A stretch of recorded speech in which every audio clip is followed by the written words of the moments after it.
Donorlara ehtiyacı olan xəstələrin əksəriyyəti orqan gözləmə müddətində dünyasını dəyişir. Təkcə ürək-damar xəstəliklərini götürsək, bütün dünya üzrə ürək transplantasiyası üçün gözləyənlərin yalnız 5%-nə donor çatır.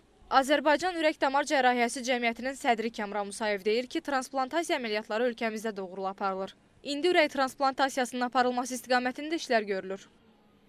Bir ölkənin səhiyyəsinin müəyyən göstəriciləri var. Yəni bu Dünya Səhiyyə Təşkilatı da o statistikaları sizdən istəyir və ya biz kollegalar arasında oturub söhbət eləyəndə də bəzi göstəricilər var. Yəni bunlardan məsəl üçün ana uşaq ölümüdür və ya bəzi əməliyyatlardır ki, bunlar olunurmu və bunlardan ən əsaslarından biri də transplantasiya əməliyyatları. Transplantasiya əməliyyatları, orqan köçürülməsi əməliyyatları o klinikanın və daha doğrusu ölkənin səhiyyəsinin bir göstəricisidir. Və mən elə hesab edirəm ki, Azərbaycanda bu qədər sürətlə inkişaf gedir. Barselona Universitetinin professoru Carlos Mesters də Azərbaycanın transplantasiya əməliyyatı sayəsində inkişaf etdiyini söyləyib.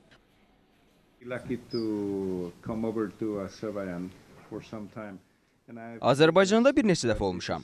Hər dəfə gələndə ölkənin sürətlə inkişaf etdiyini görürəm. Azərbaycan transplantasiya əməliyyatlarında da inkişaf edib. Azərbaycan artıq regionda transplantasiya əməliyyatı üzrə mərkəzə çevrilib. Mütəxəssis son zamanlar bu cür xəstəliklərin gəncləşdiyində deyir. Ürək-damar xəstəlikləri daha çox zərərli vərdişlərdən və yağlı, eləcə də ətli xörəklərdən yaranır. Bunları əsas gətirən Kəmran Musayev bu cür xəstəliklərdən qorunmaq üçün bitki və zeytun yağından istifadə etməyi tövsiyə edir.